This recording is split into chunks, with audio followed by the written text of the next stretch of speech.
We kick things off with a dating tip. Okay. Because we have a lot of people who watch the podcast and listen to the podcast who are single. Okay. Looking Ready for to love. mingle? Yes.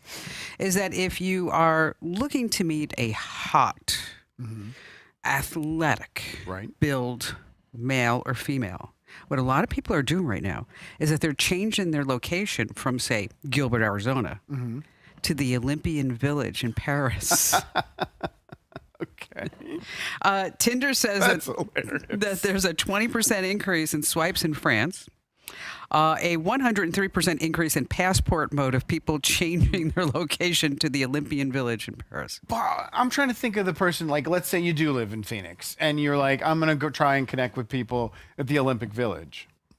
A, there's no guarantee that they're going to live here and come back to the Valley. For sure. And B, they're in Paris. You have zero chance of even going on a date with them.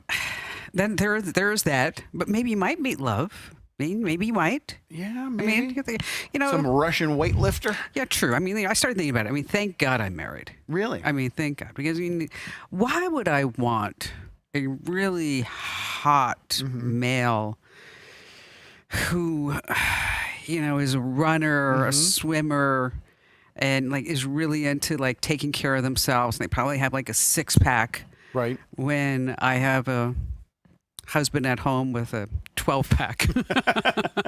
Hey, he can afford a 24-pack if he wanted to. That's true. That's true. You think they're trying to search for that French pole vaulter who lost because of his package knocked the pole off? What a best way to lose a medal, because you're too endowed. I saw that picture and I was like, whoa. I would take that loss any single day, any day. All right, and that's like when he's not doing anything. Right. He was focused. He was working. He's got a third leg. It got in the way. Oh, my gosh. Missed it by that much. Andrew, that is the worst. That is so funny. I apologize. 12 inches. That's so bad. And on that happy note, welcome everyone to Kim Komando Today. It's your fun podcast where we talk about all things digital. Just a quick reminder, this is not the Kim Komando Show. Everybody always asks me, like, is Kim Komando Today the show? No, it's not. The Kim Komando Show, as you know, is on, 500 stations, good stuff like that. It's a 3-hour show, and that's where I actually answer your questions. So if you ever want to pose a question to me, you can always just call the show, or you can always drop it over at the website. That's komando.com. There's a big old link that says Ask Kim. And joining me, as always, is Andrew Babinski. Hello there, Andrew. Hey, Kim. I think you should take up pole vaulting. Let's say I'd have no problem winning. I would have nothing getting in the way at all. A new definition of pole. Exactly. That's hilarious. Coming up today, we had a guy. They analyzed chatbots and the conversations people have with AI and found out what people like to do with their AI. It's unusual. Well, a little bit of it. Most of it's boring, but then there's some spicy stuff. Ooh. And then we have a great guest. Okay. So imagine you're just sitting there and you're reading stuff on the internet, and there's an article that pops up and says, wonder what it's like to live on Mars. Would you like to go to Mars? Yeah, we talked about this on the show, like when they were looking for applicants. So this guy says, yeah, I'll apply. And he made it. Yes, and we're going to be talking to him. Cool. Dr. Nathan Jones. That's an easy name. Yes. Just a quick reminder that we want you to like, subscribe, follow. Yes. If you're watching us on YouTube, go ahead and hit the subscribe button, drop us a comment, and share the podcast with one person. That's all. Not going to get greedy. All that helps the algorithm, helps grow the show, because we want to keep doing this every Monday, Wednesday, and Friday for you. Because, big tech's algorithms. Yes. It's all about the algorithm. All about the algorithms. All right, so here are some things that are happening in the techverse. If you're on Facebook and you start seeing, like, I lost my grandma and we don't know where she is. She's got dementia, or my dog, my cat, my kid, whatever it may be. Right. This is a new tactic for scammers. How are they possibly going to get my money by saying you lost your grandma? Well, what they do is they want you to keep sharing it out. Right. And then as soon as they get enough people to share it out, then grandma goes away, and then they put up like some malicious website. Oh, wow. Okay. That's pretty smart. Good job, scammers. Yeah, so Facebook should not allow that. You should not be able to edit the post that dramatically But they do. Facebook doesn't care. Did you see the story about on the same day at one point this year, Facebook was touting that they were fighting pharmaceuticals and they were protecting people from the dangers of pharmaceuticals.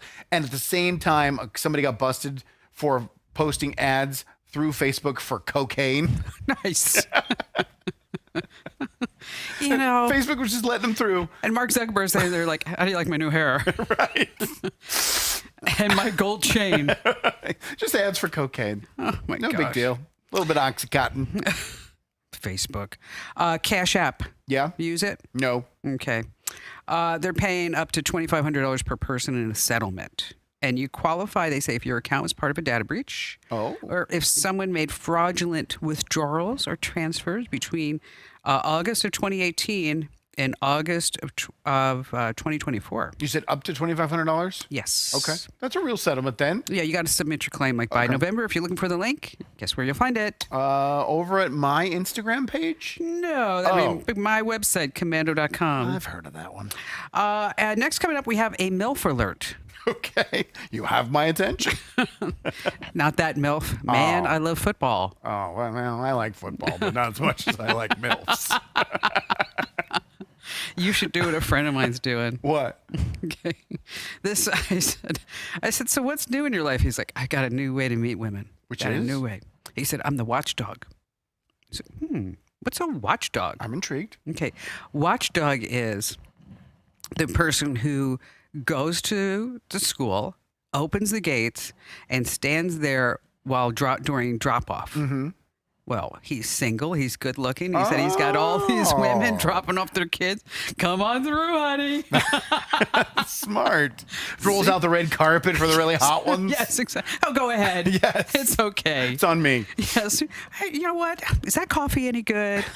I want to make sure you never have any problems. Can I get your phone number in case we're late or there's any issues I can contact you? Anyway, the MILF alert is the NFL. Right. They're setting up facial authentication on all their stadiums now, rolling out with this Thursday night's game. And the point of that is if someone does something in the stands. Not the stands yet. Not the stands yet. Just players, owners, and media people. Oh, okay. And that's for entrance? Yes. So this way you can't sneak in and go, I'm an influencer. Right. Okay. I'm the quarterback. Oh, those tight ends. I did not know what overlanding is. Do you know what overlanding is? Really? Because you're like in the demo. For Okay. What is it? Overlanding is like where... MILFs overlanding? This song show's all about me. Okay. Yes, exactly.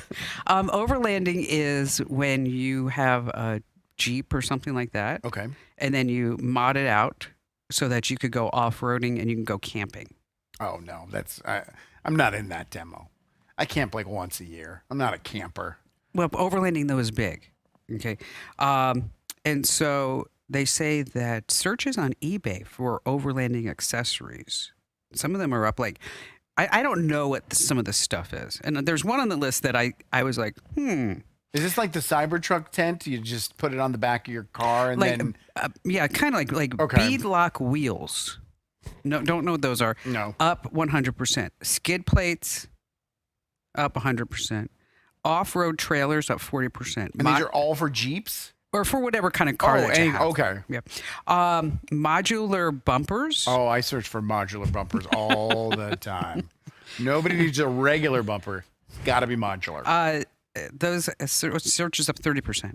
Suspension lift kit, Okay. I mean, up that's 30%. All right. A locking differential, Okay. 20%. This is exciting. Okay. Are we going this to get the is- headlights? Okay. No, this one is really interesting. All right. Okay. Number 7 on the list of top trending items on eBay for overlanders Right. is, are you ready for it? A snorkel.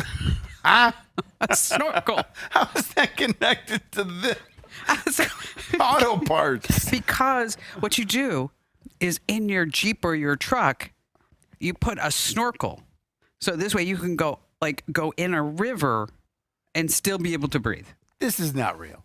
You are making this I up. am not making this up. No one's modding their Jeep out to go underwater and they're like, oh, I got to be safe. So let me put a snorkel through the roof. No, I'm telling you, this is legit. It is. A car can't drive underwater. I don't know. Okay. I was talking to another guy, because we were driving around in my car. Okay. And I said, you know, I think This is your boyfriend? No. Just another guy. Don't tell Barry that. I won't. He doesn't listen to the podcast. Doesn't watch. No. He wouldn't care anyway. He'd be like, whatever. No, he would care, I think. I hope. You hope. I hope. So I was thinking about, I was saying, like, I think I might be getting rid of the G-Wagon. Oh, really? Because, I love G-Wagons, but I think I'm kind of done with G-Wagon. Did I tell you that I took a G-Wagon from Seattle to Anacortes? No. So I could get on a ferry to go to the San Juan Islands. Mm-hmm. Most uncomfortable ride experience I've ever had in my entire life. Was it a new one? Yes. It Really? was so uncomfortable. Was it in comfort mode? I don't know. There were snorkels everywhere, so I knew it was adventurous. My kids, they were all in the back. They were in the back seat. They said it was so uncomfortable. They absolutely hated it. Really? Yes. So go ahead. You're going to get rid of your G-Wagon. No, I'm thinking about it, and he Okay. said, "Why are you going to rid?" I said, because well, I guess I kind of was saying the same thing. I said, it drives like a truck. Okay. Drives like a truck, and I said, and I'm really enjoying driving a Porsche again. You're a car gal. Yeah. And I said, so but I really like the G-Wagon, but I'm thinking about, and he's like, it's great for off-roading. And I said, it's funny you should say that, because now this is probably, I bet you this is probably the 8th G-Wagon that I've owned. Okay. And every time I get it, the guy who delivers the car, he says, here, do you want me to teach you how to use the car? And all of a sudden, so we go through everything. And I said, so what are all these buttons that say 4x4 and stuff? And he always says, don't worry about it. Nobody in a G-Wagon ever uses them. Yeah, you don't want to scratch it up. No, why would you do It's that? a glam car. But he was telling me, if you want to take it off-roading, that would be really big. Would you trade it in for like a minivan or something? Of course. Yeah, that's what I Odyssey. Odyssey. Odyssey. That's Honda and Odyssey smushed together. Odyssey. Odyssey. All right, and finally this. I might have to read this verbatim, and I hate to really read anything. Sure. But it's from the FTC. And, you can't really mince words with the FTC. Okay. Because, they kind of go in. They say, so they file this complaint against this company. And they say that they failed to notify customers about shipping delays, did not provide cancellations or refunds for delayed orders. They used gift cards in place of monetary compensation. But it goes on. They only published the highest ratings to its website from third-party reviews. They suppressed more than 80% of all the online reviews that didn't give them a 4 or 5 star. Okay. So now they're going to be sending payments to customers and blah, blah, blah, blah, blah, blah. Who do you think this company might be? I mean, the easy answer is Amazon. Because that would be the big shocking reveal, right? That it was Amazon. Right. But it's probably not. Because they're legitimate. They take care of their customers. Correct. Shot in the dark Target? No. What was And it? I am thoroughly disappointed that you embraced this company. What do you mean? I mean, I thought you were smarter than this. Is it HeyDude? It's HeyDude. No! Yes. It's HeyDude? Yes. What are you doing? Hey, dude! Stop that! What are they doing? HeyDude suppressed the bad reviews. Well, I'm sure there's very few bad reviews. Okay. What Didn't are give people their money back. That's- Shipping delays. Saying, oh, you can't get your money back. We're going to give you a gift card. I've had nothing but amazing experiences with HeyDude. This is a shock. It's a travesty. Yes. Did you only bring this story to the table because you thought you could make fun of me? Yes. Okay, I don't own stock in the company. I just buy and love their shoes. Well, now we know that we can't trust you. Oh, HeyDude. Yeah. Fixing things one step at a time. Breaks my heart. Ugliest shoes in the universe. They're so comfortable. ugliest shoes. I'm not wearing them today, though.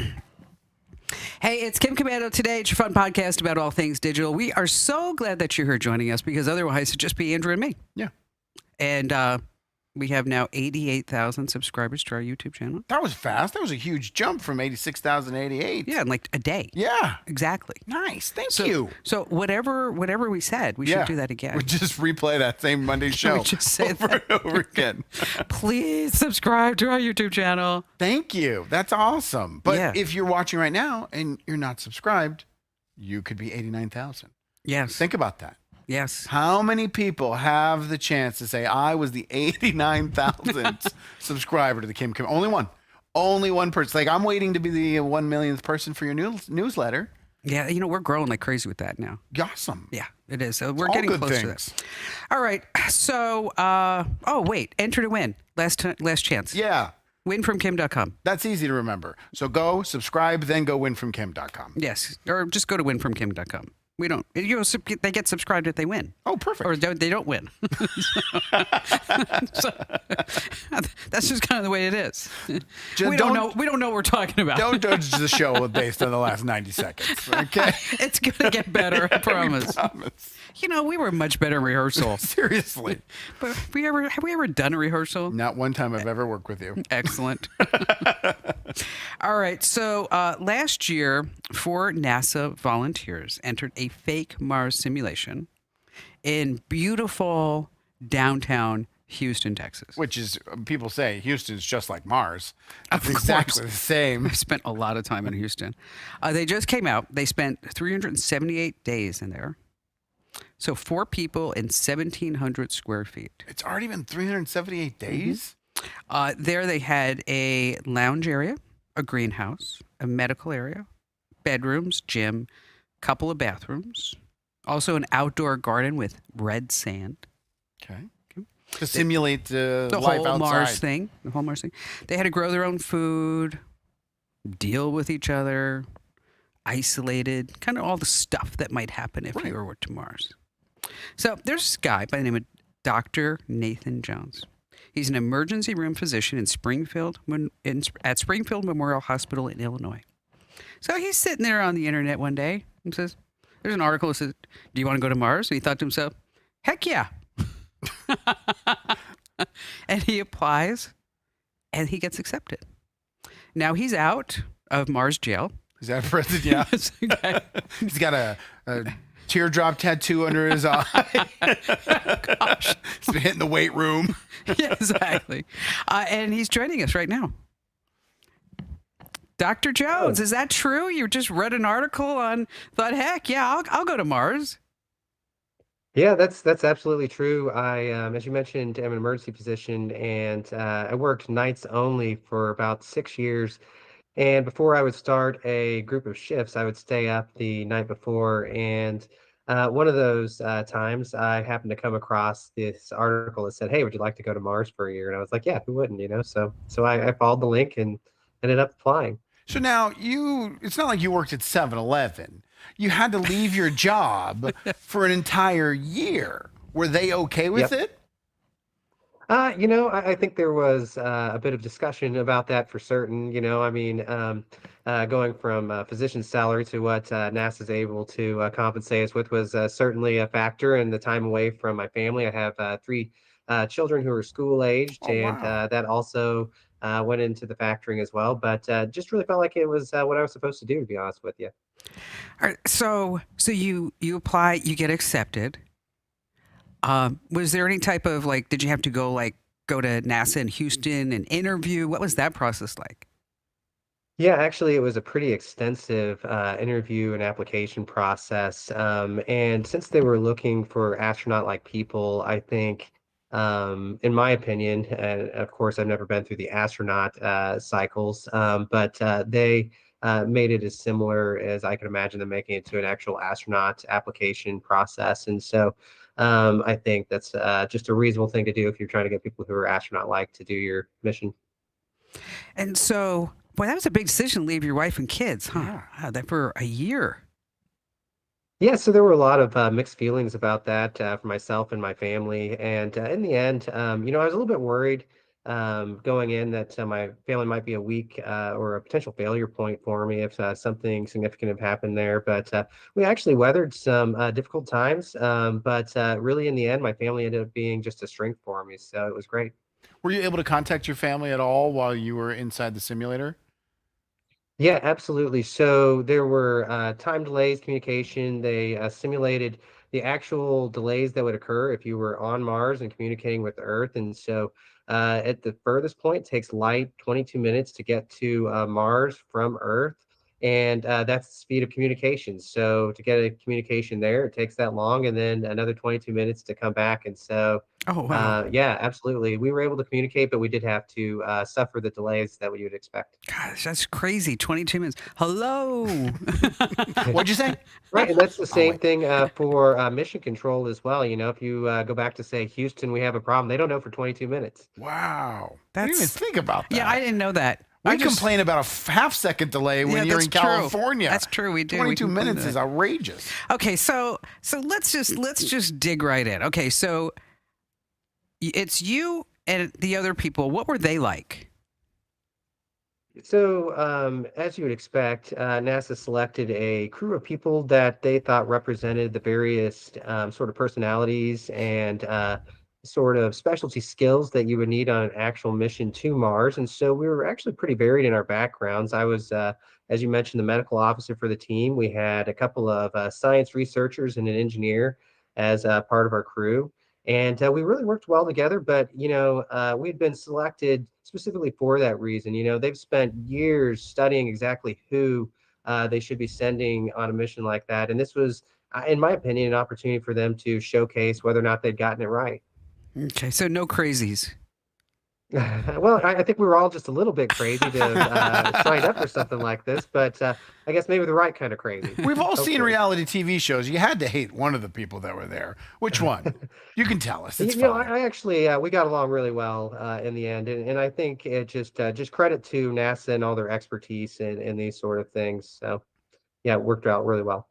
Okay, so did they load up the simulation with like enough food and toilet paper? And did you run out of anything? And what did you have to try to grow in the garden? Yes, so you hit it right on the nose. A big part of what we were studying in this mission were those exact things. They've collected data over years and years, and my best guess is they wanted to test out exactly how close they were. And so we had limitations that they don't currently have on the International Space Station of, they have frequent food resupplies and oxygen resupplies, and the exercise would be different from what would be needed on an actual ground-based mission to the moon or Mars. And so they were able to test out these things and see just how feasible their current processes are. And so, yeah, we had limitations on the food, the communications, the exercise, just anything you can imagine would be realistic for a Mars mission. They tried to impose on this mission just to get the best picture they could of what it will be like to be there for real. And what was a typical day like? And did you get bored? Yeah, there were certainly a lot of moments where a person could get bored if they chose to, but I think it's important to kind of have a mind frame and sort of redirect yourself whenever you get to those moments. You know, there's always something you could do. You could go learn something. You could go pick up some sort of art. I personally chose to learn Spanish and Russian and improved my skills at Wow. playing guitar. And I took up drawing at one point in the mission. So there were always plenty of things you could do. Obviously, one other thing that I actually really appreciate is my life is so busy, and I think probably that's true for most of us. And there were just some moments where everything kind of really slowed down, and I really actually came to appreciate those moments because otherwise life is just over in a blink of an eye, and you can really take those moments and say, hey, you know what? This is kind of cool. I don't have anything to do right now. And so time can kind of slow down for just a minute and I can really enjoy this. When you guys were there, what was the biggest challenge, the biggest obstacle that you guys had to face and overcome? So I think isolation was probably the biggest obstacle, as you can imagine. You're just so far away, and it takes a little bit of playing in your mind. If you really wanted to, you could sit there and be like, "Yeah, I'm really just in Houston," as you mentioned. But they did what they could to help us actually feel like we were on Mars, from virtual reality, EVAs, and that sort of thing. But the biggest difficulty was definitely the isolation. I think there were a couple of moments in the mission that were particularly difficult for crew. Everyone missed out. I mean, there were weddings, funerals, Christmas. graduations, holidays missed out on, and I think those were difficult times, as you can imagine. So was there anything that failed unexpectedly?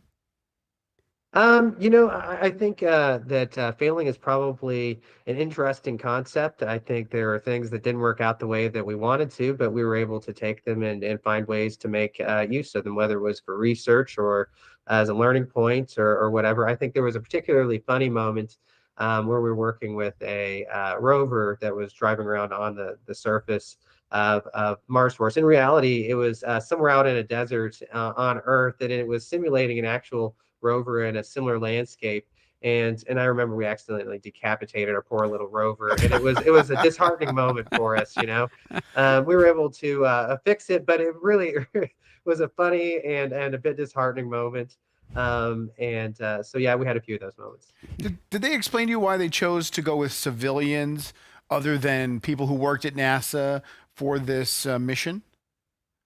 Yeah, so this was actually open to NASA employees, Okay. and it actually had, if you would go and look at the actual criteria to apply to the astronaut program, so the astronaut candidate program specifically, it can kind of trace a line to each point that was a component of the application process for CHAPEA as well. And so they were really, in my opinion, going for people who were as similar to astronauts as they could find.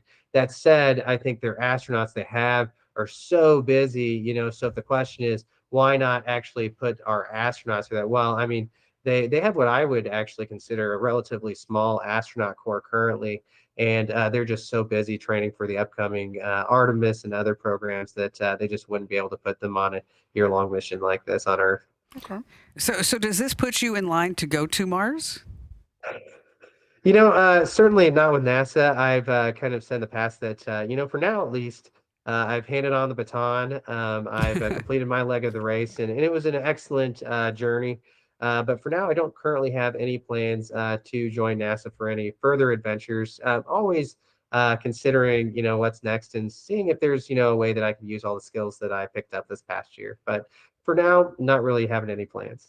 And then now, are you still playing the guitar and learning Spanish and Russian?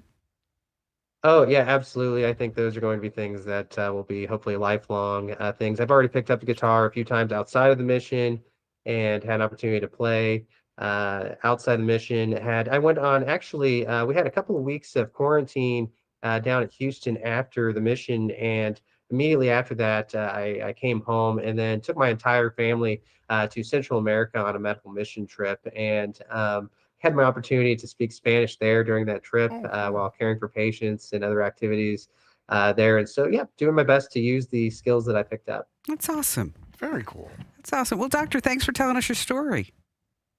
Yeah, thank you so much for having me on the show and for your interest in NASA and the CHAPEA mission in particular. That's awesome. Would you do this? No. I couldn't do it. I mean, it's interesting. I would pause and think about it, but I can't be away from my kids for 378 days. It's a long time. I'm away from them for 5 days chunks and I go crazy. I can't imagine. Yeah. That would not, I couldn't do it. Did they simulate any Martians? I should have asked them that. No social media for a year. Think Well, about that would everything. be great. Think about, I do appreciate what he said about like having some downtime. I don't think we have enough downtime. I know we don't I don't. slow down. That's our, I think we have downtime. It's there. It says, go ahead and take me. And we just don't do it. We don't slow down. Yeah, I don't think I could do that. Maybe you should do it. Well, It's 30 days. But you know what? Barry, like we went out to dinner with some friends of ours, and they're going on a cruise, and they're like, "Oh, you guys should come on the cruise." And Barry's like, "I will never go on a cruise with my wife, never." With my wife. He Yes. added that caveat. And I said, "I'm like, why?" And he said we would be like one day at sea. And he said she'd be clawing herself trying to figure out. Then she'd go talk to the captain of the boat and say, "Okay, so here's the deal. Okay, wherever we go next, I'm off." You would be figuring out how to get a helicopter to land on top of the cruise ship to get you out of there. I couldn't do it. No? No. All right. Well, you're not a candidate. You're never going to learn Spanish and Russian and play the guitar. I know. I still won't get on my Peloton after being on that thing during the whole pandemic. That's why I was curious if he was still gonna Yeah. do that. And he's going to. He's a way better person than we are. All right, it's Kim Komando today, and you know the drill. There's a couple of things that we need to do, like, comment, follow, because this is, this is big tech's algorithm. Yeah. Okay. What they say is that unless people like something, unless they comment, unless they share, that we don't think that anybody else would want to see it. Worthless. Yes. So that's why, for example, if you get the newsletter, which I think everybody should, that at the top I'll say hit reply, say hi Kim, whatever it may be, because that's telling like Gmail and Hotmail and all the other ones that you actually like the newsletter. Otherwise, they're going to put me, Kim Komando, who's worked her whole life for you people, in the junk folder. Kim's Spamando? Yes. That would be horrible. And it works the same way on YouTube. And also wherever you get your podcasts. So that's why we always ask you to give us like these great 5-star reviews and leave wonderful comments. Because we want to keep this ball rolling. Not like HeyDudes. We don't suppress the bad comments. We actually love bad comments. Didn't start, hey, dude. Okay. Just a customer. I know, but you came running in here. Oh, these are the best shoes in the whole world. These are the greatest things. I am so sorry for finding joy in life. Okay. And then I'm like, oh, well, maybe I should try these shoes. I mean, why would I wear Prada shoes when I can wear HeyDudes? And you hated them. They are the cheapest shoes I think I've ever owned in my entire life. Even when I was poor, I bought better shoes than that. They're comfortable. Okay. And they're ugly. They have some unique style choices. Okay. I'll So I give you bought them. that. And I bought Allie a pair. She returned them the next day. I paid for hers. And I'm like, you like those? She's like, no, I hate them. I said, okay, we're going to send yours back too. I'm sorry. I'll never bring anything to the table, fashion-wise. I apologize. All right. So AI. Yeah, the Wall Street Journal. Yes. They did an article on and analyzed 200,000 conversations that happened within various chatbots. Okay. And they found out with the stats what people are using with. Number one, I think we would probably guess this. Have you seen the list? No. What would you just guess the number one thing would be? I don't know, like writing something? Yes, creative writing, number one. So people writing blogs, writing social media posts, stuff like that. That was the number one thing. 21% of all prompts that were asked to the chatbots were about that. Then people asking for help with their homework. People using it as a search engine was the third most popular, 17%. Okay. And then you dwindle it all down to all these little subcategories, and then we get down to 7% is for sex. AI? Yes. No, most Spicy talk? Spicy talk, yes. Role playing was how most, I don't know why that's funny. Oh, AI, I want you to be an Olympian for me. Pretending you're jumping over a pole vault. It's a really high pole. People were doing fan fiction in a sexual manner and role playing. And basically they ask, are they getting off on that, in a lack of a better term? And it really wasn't conclusive enough to where it led to anything like that. Of course it did. Also, they have to jailbreak this. They have to use workarounds because most of these publicly offered chatbots have restrictions on them. Okay. And you have to learn the prompt. So people are not only doing this for sexual pleasure, they're actually doing homework on to figure out how to do this for sexual pleasure. Because you either have to anything that happens in life. Oh, yeah. It's like, okay, we're going to throw sex at it. Okay, Well, it was like the third thing. They made the printing press, and like the third thing they printed was a smut book. Videos. Oh, yeah, absolutely. Chat calling, video calling. That was all based on sexual. I thought it was a psychic hotline. No, in sexual nature. So 7% of people that are getting on daily are using it for, and then that stuff just doesn't do anything for me. I have no interest in sitting there reading because I know, am I smarter than them? Because I know it's just a computer spitting out ones and zeros. There's nothing stimulating about it at all. Oh, well, maybe. How do you know she's sitting there faking it? Because it's a computer. It's not a she. It's an it. So I went on because I knew all I saw was the headline that we were talking about. So I said, can you give me some pickup lines? You went to which one? ChatGPT. Okay. Now you pay for it, so you have none of the restrictions, right? I don't know. I don't. I mean, I didn't go into like the. Oh, you didn't get real Yeah, dirty. no, I just Okay. said give me some pickup lines. Okay, here's one. Hey, baby, do you like bacon? Wow. You Why, want yes. You want a strip? That's funny. Okay, here's another one. Baby, you're as hot as the bottom of my laptop. That's good for the Kim Komando show. Could you imagine saying that to somebody? No, I've never used a pickup line. I don't even know do they work? Have you ever had one delivered at you in your direction? Oh, of course. Like that envelope looks great. It would look even better on my bedroom floor. Yeah, that happens. I mean, it never worked. No, did No, it? but did it spark interest? Like, at least this guy's trying, even though it's cheesy and stupid. Most of the time I just laughed at him. All right, yeah, you more laugh at everybody. I mean, that's just the way that it is. I laugh at Barry. Yeah. Like, really? Not tonight. Okay, here's my favorite. If you show me your boobs, I'll show you my tattoos. Tit for tat. That's really good. I like that one. That's the best one. I would never say something like that. I would be so uncomfortable to say that to a complete stranger. I couldn't even say I'd be laughing the whole time. And people are serious when they're doing this stuff. Yep, Or playful serious. for tat. Tit for tat. Tit for tat. That's funny.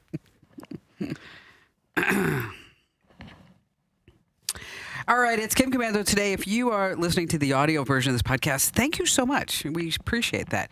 Just a quick reminder is that you can also watch the video version, and that's over at youtube.com/Kim Komando, which, by the way, you don't have to watch it when we're doing live. We are always available on demand, okay?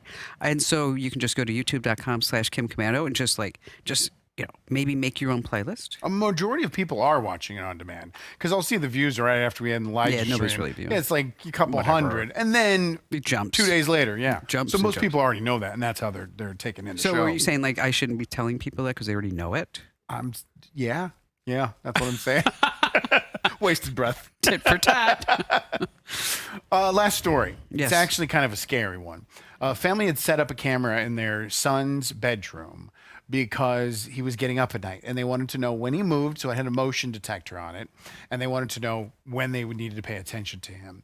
Late one night, mom gets an alert from the camera because the son is moving around, and she turns it on to see, is he just rustling around in his bed? Is he walking around his bedroom, or does he need our help? And what she saw was her son with a terrified look on his face because a man's voice that he didn't recognize was whispering at him through the camera. There's a Ring camera. Yes. Oh. And so she immediately woke up her husband and had him go in to take care. And when they went in, they could hear the man. He could hear the man's voice. And then it immediately cut off. And there was no more interaction. And then when she went back to the app to show her husband the video, it was gone. Deleted. So obviously somebody has access to the app. Major access. Yes. But not only do they have access to the app, they have access to the opposite side to be able to talk through the camera, right? No, you can do that through the app. Okay. Yeah, for sure. I mean, I don't have a Ring camera. Mm-hmm. You have a security system, so you don't need it. You have something more advanced than a Ring camera. Yeah, for sure. But you recommend it, correct? Yes. Yeah. But let me think about this. I do have a couple of Nest cams, various Okay. places that you don't want to have to call like the security company to have put them all in. And then Right. I also have on some places I have a Simply Safe. Yeah, that's what I There's own. a radio sponsor of ours. But I know like with the Simply Safe camera, and I'm sure it works the same thing with Ring, is that you can go in and you can push to talk and you can have access to, you can delete the recordings and things like that. So is this easy enough that they just got the password and got in through the camera? Yeah, probably. I mean, maybe it's somebody who, I don't know, you don't know who it is. Right. That was their concern. They were concerned it was someone local who had tapped into the Wi-Fi and accessed the camera through that way. If they have their Wi-Fi open, Right. they could do that. If they had, the app installed on another device and somebody had access to that device. I mean, it's hard to say. Here's another sidebar, though, because the article, when you read it, it talks about they called the police. The police were like, well, really nothing we can. Why can't police do anything about all of these things that are happening to people online? They're too busy. Every single time we have a story about this, the police's response is nothing we can do. It's the internet. Because I think they're overwhelmed. Okay. I mean, I think that there are just too many people who are getting scammed. Too many people that they can handle. Well, we don't need Space Force then. Let's put some. I'm serious. Let's put some resources in the fact that we need police, whether it's on a local level or a national level, that are handling this, because it's every single day this stuff is happening. It's the same thing with I get so many every day. I'm getting stalked every day. My Facebook page is hacked every day. I'm losing money. I have one in my inbox. His wife has already given $100,000 in a pig butchering scam. Oh, gosh. And wants $4,000 more because they say that she needs to pay the taxes before they can give her all of her money. Release the money. I mean, it goes on and on. But we do nothing about it. The reason why it goes on and on and on is, I understand it's international, all that, but we're making no effort at all. The tech companies are making no efforts to police this. The police is making no efforts to police this. That's why we're here. Yes. This is why we're here, but to help people. It's about information. Then you got to be informed. You got to know these things are going on. Otherwise, you're going to get screwed. Yes. And that's why you need the newsletter. Yes. That's why you need the show. Mm-hmm. That's why you need the podcast. I mean, I don't think there's anybody in this country that does a better job at informing the public about all things digital than we do. I really don't. I mean, we are like grassroots on the ground, talking to people all the time, helping them out. I mean, you can talk about the Wall Street Journal doing all these great reports. We don't do those great reports. Right. Okay. But we'll tell you how to lock your camera. All right. That was the number one tip, though, in the article, was change your password for your security cameras as often as possible. And make sure that you get the firmware updates. Mm-hmm. And that your internet isn't open, that your Wi-Fi isn't open. It's like, duh. Have a password, people. Tell somebody about the show. It always comes back. It's always promotion. It is. 100%. You like getting paid, don't you? I do. Yes. Tell someone about the show, please. Excellent. All right, folks, thanks for being here. We appreciate it. And we'll see you again on Friday. Yes, ma'am. Mm-hmm. Bye.